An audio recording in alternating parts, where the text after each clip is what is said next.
Hey, let me just get this out. I gotta get this out. I gotta download. I just came back from the house from walking my dog.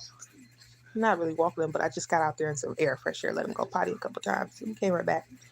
Nothing major, but man, when I tell you, nature is a great equalizer. Goddamn it, Mother Nature, Mother Gaia is just getting outdoors.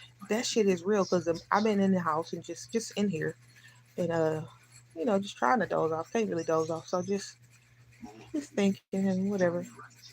But of course, what they say when you're inside, you trapped around a lot of Wi-Fi and just signals and just artificial energy and whatever. So it's nice to get outside to get re-grounded, get re-balanced, reacclimated. When I tell you, when I went out, step foot outside, first of all, it snowed. I wonder how it is where y'all at. But yeah, it snowed a little bit. It ain't too bad, but it was a little snow, so that's why I was so fast. But let me tell you, I was outside maybe 5 minutes, if that, maybe six, maybe less. But it wasn't a lot. It wasn't a long time. But the moment I stepped foot outside, do y'all know a download came in that quick, like, pew. It sounded like no, it's like a bomb dropped, like crashed into my head. First thing I heard was this. Essentially, this is nuts. I don't even know. I wasn't even thinking about this, but I heard you can't change the world. Changing the world is no such thing. Something like that. You can't change the world unless you're willing to change yourself. That's what I heard. You can't change the world or do anything about making a major impact unless you're willing to change yourself. Because otherwise, anything that you would teach or share will be coming from some man-made ideas, something intellect-wise, something that you learned from a textbook, something that somebody else told you. It won't be coming from a place of true wisdom. That's what I heard. So you can't change the world until you're willing to change yourself. Because then you'll be able to share and serve and give information and speak from a place of wisdom, an inner knowing, a higher evolved consciousness. It won't just be regurgitated ideas. So he said that you can't change the world unless you're willing to change yourself. Typically, when you do that deep introspection and inner healing work and start to have those awakenings and evolve in your perspective and your perception and your worldview, then the things that you'll share that might can move the needle and make the world a better place will be coming from a place of higher consciousness. That's what he shared. It'll be coming from a place of higher consciousness, more divine intellect, inner wisdom, like them inner knowings. That's where the information will be coming from, because that's the information that we need, the collective need. I don't know. Yeah, as soon as I stepped foot outside and let that damn dog out, something just dropped in my head like a bomb. Like, boom. It's like you can't change the world unless you want to change yourself. Because otherwise, anything that you're going to be sharing or calling yourself implanting in the next generation is going to be something coming from a place of information that somebody told you, information that's already been spoken on, textbook information. What he said, to really make the world evolve, or if you want to make a big impact, you got to change yourself, because you need to be able to speak from a place of inner wisdom, where you speaking from a place of a higher vibration, a higher knowing. It ain't just like regurgitated information from things that you might have heard or picked up or read. He said, if you want to change the world, you got to be willing to change yourself. Meaning, you got to be willing to evolve to your highest timeline version of yourself from a consciousness perspective, so that the things you're saying is coming from just an innate knowing. It's an innate wisdom. Like when you really start doing healing work, you get downloads and shit. Like your clairs get activated, like clear audience and clear sentience and all them different spiritual terms for just spiritual gifts beyond your five senses. We all have that, and that's not a woo woo witch shit. That's talking about spiritual gifts that activate the more you heal and let go of aspects of your egoic personality that blocks off that part of yourself. Well, so the more you heal or do a little more internal healing work and change internally, then you can bring information and wisdom forward to the collective that's coming from what you're pushing out there is something divine. It's not coming from an egoic, jaded perspective of unhealed wounds and traumas. So then you share information based on unresolved issues. Like what's that dude named Samuel? I forgot his name. Something Samuel, that damn relationship coach. He was spot on, but some of the stuff he was saying, you could tell was from some jaded, wounded place. Something. It was some bitter, some anger in there because he didn't have enough tact with his conversation. that I thought an enlightened person would have with that kind of wisdom. So you know what I mean. So like information and wisdom could be a weapon. A person could be using it in a weaponized way if you don't watch it, because he didn't have some of the way he would speak to them women was tactless and careless. Like where if those women did have some kind of mental health problem, yeah, he sure could have pushed them over the edge the way he used to be talking. So that's why they say you just got to be careful, be mindful. But he said if you want to change the world, you got to change yourself first. So that the place that you're speaking from is from somewhere higher and even more evolved. It's not just regurgitated bullshit that some elder taught you that you resharing to somebody that's under you, but actually that might be an outdated. It might be an outdated belief system, an outdated way of thinking, and because the world is evolving, times are changing. So some of those perspectives and perceptions that's held to be true from way back there in the Great Depression and whatever them different time periods were, that shit gets outdated. You have to evolve and update and be able to come to new perspectives and perceptions. Otherwise, you will be stagnant in the thought process, the thinking. That's what they talk about group think. So he said, you want to change the world, you change yourself, because there's really no such thing, because you can't control nobody else's behavior.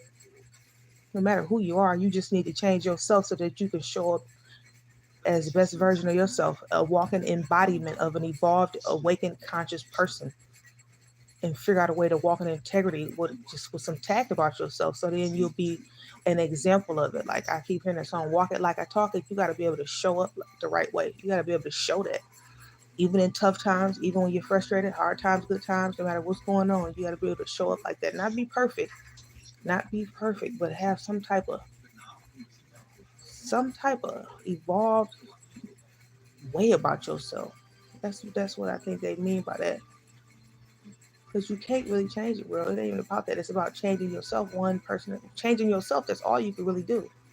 If you change yourself, you essentially do change the world. Because then you think about, you got children. If you change yourself and become a conscious parent or a conscious caregiver, that means the people that's up under you, what they say from the ages from when you were a newborn to like 7 or 8 years old, that's when the subconscious mind specifically in children are the most vulnerable. It's open like a sponge. And that's that age group where that programming and conditioning start, where kids learn from what they see and not from what you say.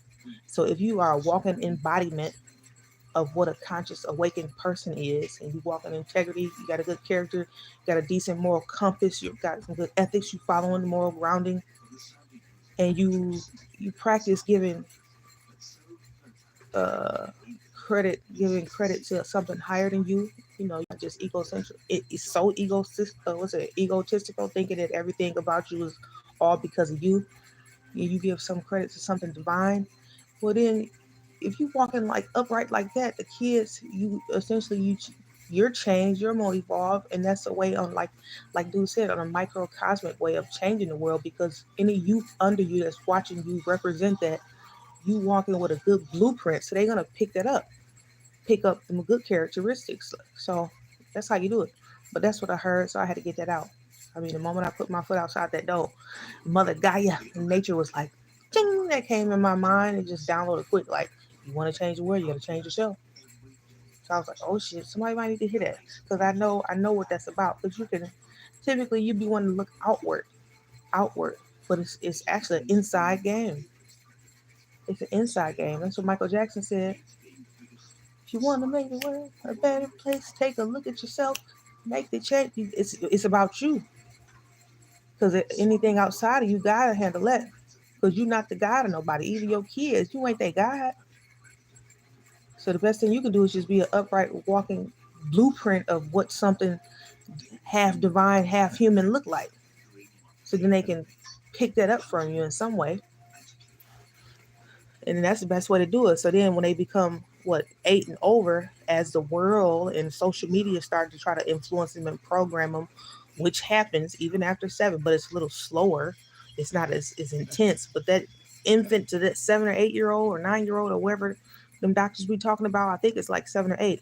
That's the most vulnerable age. That subconscious mind is like an open gate. They can't even filter what come in and out.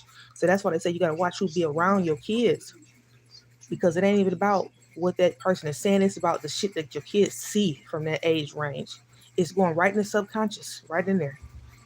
and they get programmed, whether they hear it, whether it's some scarcity mindset, some poverty consciousness, whether it's some abusive, some woman beating tendencies if it's a little boy, anything like that.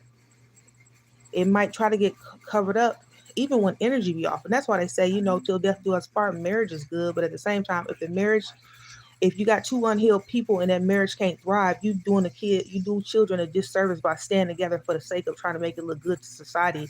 We stand in this marriage, but meanwhile, ain't nobody healing. Then you messing that kid up.